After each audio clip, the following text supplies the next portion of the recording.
Bom dia a todos. Estamos no 26º Congresso Brasileiro de Numismática da Sociedade Numismática Brasileira.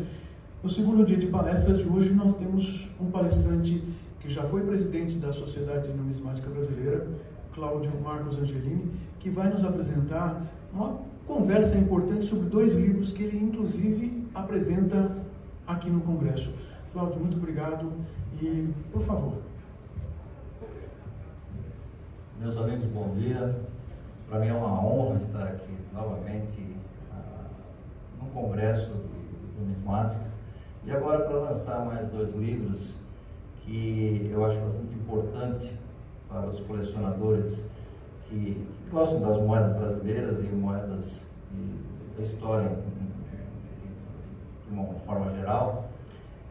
O primeiro livro que eu gostaria de falar para vocês é sobre a coleção Sabará. Essa foi uma coleção muito importante que foi criada a partir da década de 40, mais ou menos, e o colecionador ele foi adquirindo peças por todos esses anos e ia melhorando a cada vez, ele ia trocando, melhorando, até chegar nessa coleção magnífica, praticamente todas moedas flor de coentro. Como vocês podem ver, o nome Sabará, ele partiu dessa barra que foi encontrada em Minas Gerais e passou por 4 mãos, colecionadores, até chegar aos nossos dias, e era da mina de Sabará. Por que é importante esse livro, essa organização que foi feita? Para que vocês pudessem ter a noção da qualidade das moedas. O livro apresenta também o resultado das vendas em vários estados, em várias moedas, como o dólar, o euro, o próprio grama do ouro, os seus períodos que foram comercializados. Mas o aspecto mais importante são as variantes que foram descobertas nessa coleção. Nós temos aí moedas que não estão catalogadas, então esse catálogo é importante também por isso. Aqui um exemplo de uma dobra do Rio de Janeiro, do escudoval, que apresenta 2 tipos de efígie. Os catálogos brasileiros atuais só possuem a imagem do primeiro tipo. O segundo tipo, ele até então era inédito. Vocês podem ver que o rosto parece daquela outra série do escudo itálico. O pescoço mais comprido do governante, do Dom João V, e elas são bem diferentes. Então, esse segundo tipo ele não constava até esse momento em catálogo nenhum. E olha o estado de conservação das peças. Quer dizer, se vocês conseguem ver todos os detalhes, inclusive na legenda, né? Olha que interessante, olha o nariz, olha o pescoço, olha os cachos da cabeleira. Está vendo? O nariz aponta próximo da letra A, a segunda peça já está próximo da letra L, né? Existem os cachos na parte de baixo, depois de Rex também. Tá vendo? A legenda termina muito próximo do cabelo na primeira peça, na segunda já está afastada. Ou seja, é uma peça belíssima e é fácil identificar a diferença, né? Não precisa nem de lente realmente para vocês verificarem isso, né? Aqui uma outra variante também desconhecida, que existem 3 pontos entre os florões, a mesma peça, né, só que datas diferentes. Elas não apresentam, uma não apresenta os 3 pontos entre os florões, a outra apresenta. E nesse caso, nessa coleção, tinha 3 peças com esses 3 pontos entre os florões. Então, 3 moedas que apareceram nessa coleção e diferentes, que também não estavam catalogadas, né? Tá vendo aqui com uma ampliação, dá para ver bem os 3 pontinhos entre os florões, né? E a outra não tem nada, né? Essa também é uma peça que apareceu e também era desconhecida. É uma moeda de 6.400 de 1816 sobre uma moeda do Série Especial. É interessante porque isso aconteceu poucos meses após a moeda ter sido cunhada, né? A moeda foi feita para Série Especial e em seguida ela foi reaproveitada com esse novo cunho. Então também é uma peça bastante interessante e foi identificada nessa coleção e infelizmente ela foi para Portugal, não ficou no Brasil. Tá? Essa é a série, a moeda da Série Especial. E aqui a barra de Sabará, uma barra muito bonita, uma barra de quase 100 gramas, uma barra espetacular. O que a gente via nos últimos leilões nos Estados Unidos e em Portugal eram barras de aproximadamente 30 gramas, né? 33, tal, essa de 100 gramas. E temos essa aqui também bem curiosa, é uma moeda de 10 mil réis, de Pedro Menino, onde a pupila aparece com as estrelas, provavelmente apareceu em cima de outra moeda que aparecia as estrelas do outro lado, então ela ficou com essa marca na pupila. Uma moeda bastante curiosa, bastante bonita, e que você vê bem as estrelas no olho do Pedro Menino. Então, também é uma curiosidade, né? Não vou dizer que o cunho foi feito com as estrelas, né? Sim, o reflexo de uma moeda que estava por baixo, que apareceu bem nos olhos, né? Então ficou uma moeda muito curiosa, né?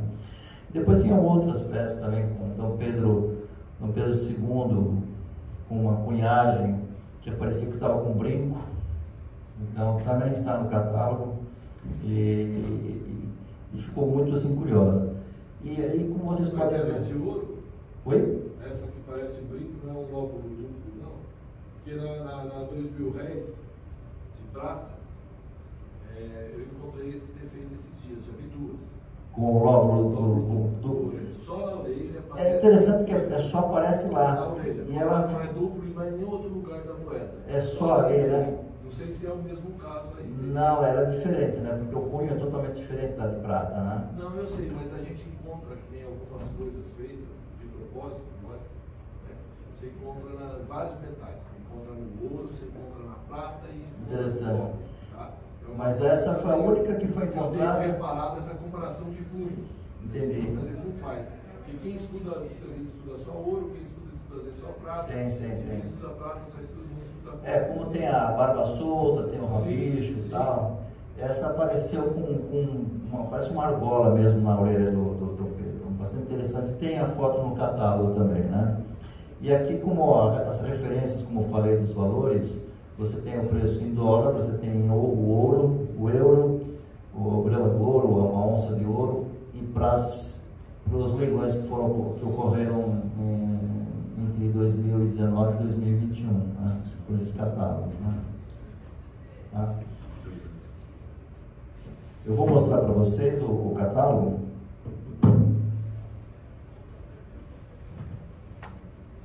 Como ele foi composto, né? E eu vou circular entre vocês para que vocês possam dar uma olhada no catálogo. Com licença, João.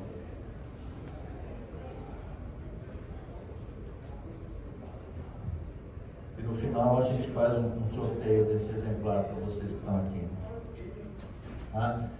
Quem puder assim, adquirir esse catálogo vai ser uma referência muito importante. E para quem comprou alguma moeda dessa coleção, é um pedigree valioso, né? Porque como foi a primeira vez que aconteceu um leilão desse na Sociedade Numismática, depois de muitos anos, né? A última coleção importante foi a do próprio Dr. Moura, né? Que foi presidente da sociedade. Infelizmente também as moedas mais importantes foram para Portugal, né? Essas, eu tenho certeza que a maioria ficou aqui no Brasil, e nós tivemos assim a oportunidade que todos os associados tivessem uma chance de comprar pelo menos alguma moeda, né? Eu acho que isso foi bastante interessante. Tá? E esse é o segundo livro que eu estou lançando aqui no Congresso, também já está sempre comercializado aqui na Secretaria, e ele pode ser adquirido também diretamente pela editora. Eu chamo de Introdução à Numismática, uma breve história do dinheiro.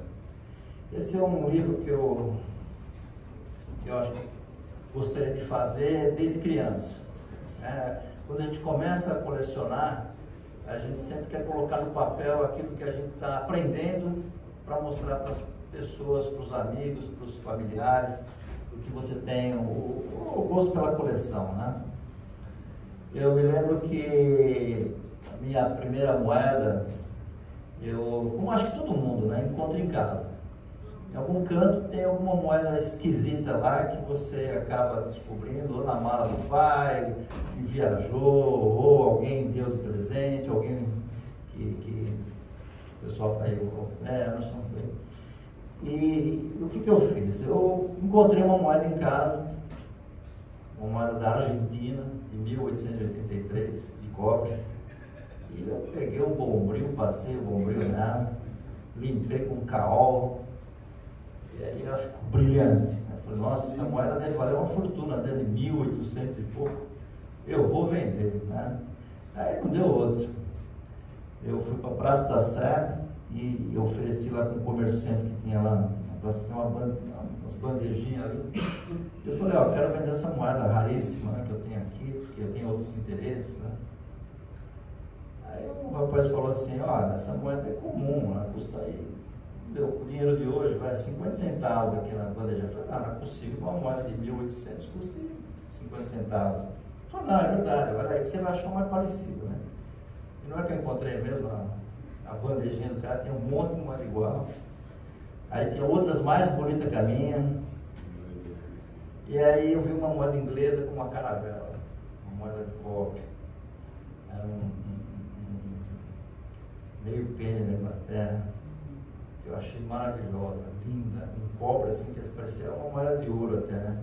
Eu falei, quanto custa essa? Ele falou, também custa 50 centavos. Eu falei, vou comprar essa aqui, então ao invés de vender, eu acabei comprando mais uma. Aí cheguei em casa, a mesma coisa, passei um carrol, um bombril na moeda, aí mostrava lá para meus irmãos, meu pai, olha a moeda que eu comprei, deve ser de pirata, né? Tem uma caravela aqui, olha que coisa maravilhosa. Quer dizer, a gente quando não conhece, as aventuras fluem, né, na cabeça da gente, né? E aí eu passei a voltar a comprar mais moedas, fui comprando. Bom, naquela época, não era como hoje, que você podia consultar qualquer coisa num celular. Você não tinha muita literatura. Você era obrigado a procurar bibliotecas públicas ou amigos que pudessem ter algum tipo de livro. Na minha casa, acho que como todas as casas das crianças naquela época, tinha ou uma coleção da Barça, ou da Conhecer, não sei que alguém lembra disso, que vendia nas bancas de jornal. E aí eu tinha lá e comecei a procurar naqueles livros alguma coisa que falasse sobre moeda, né? E era muito escasso, né? Bom, eu sei que eu acabei recortando lá uns livros lá e montando meu próprio livro com colagens. Procurava em jornais, tinha no estado de São Paulo, tinha uma coluna de numismática, não sei se alguém lembra disso, todo dia tinha uma coluna com alguma coisa escrita sobre numismática. E eu ia recortando e montando meu próprio livro com isso, com informações que eu obtendo, né?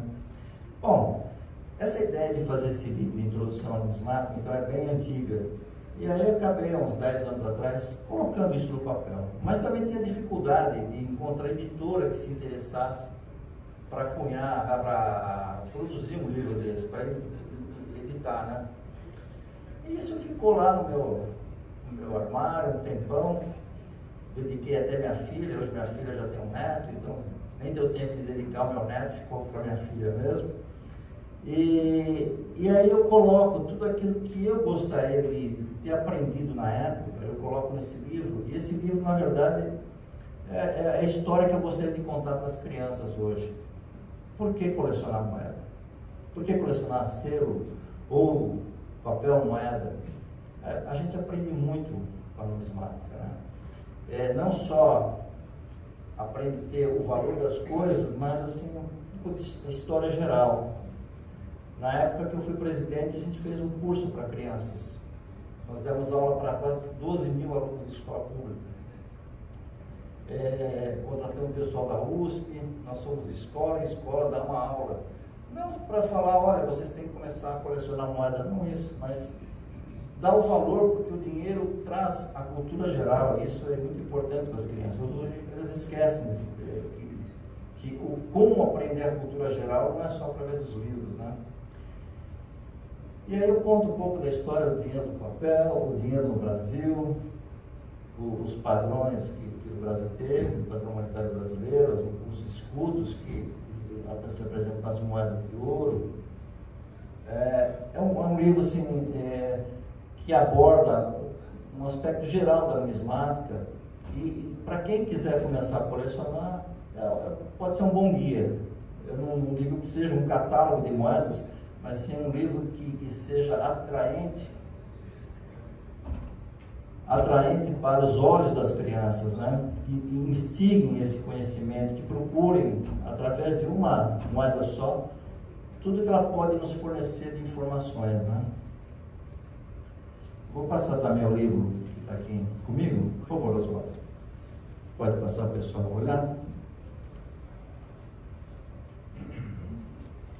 E eu coloco nas histórias que o dinheiro conta. Quanta história, né? A gente pega moedas da época da Bíblia, moedas gregas, romanas, sírias, moedas da Segunda Guerra Mundial, e são objetos que comprovam a história, né?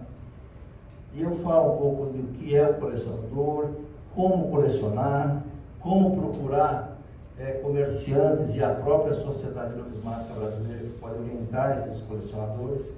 Eu acho que isso é bastante, assim, é uma literatura que acho que faltava aqui no Brasil.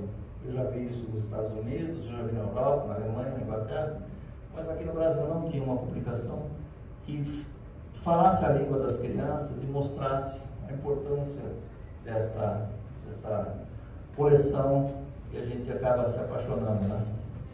Além de valorizar, claro, né?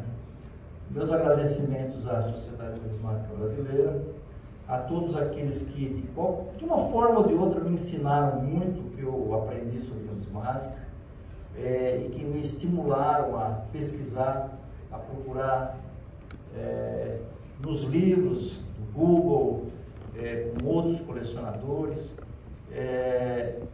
o que eu passo hoje para vocês. Tá? Muito obrigado pela presença. E aí o Oswaldinho vai fazer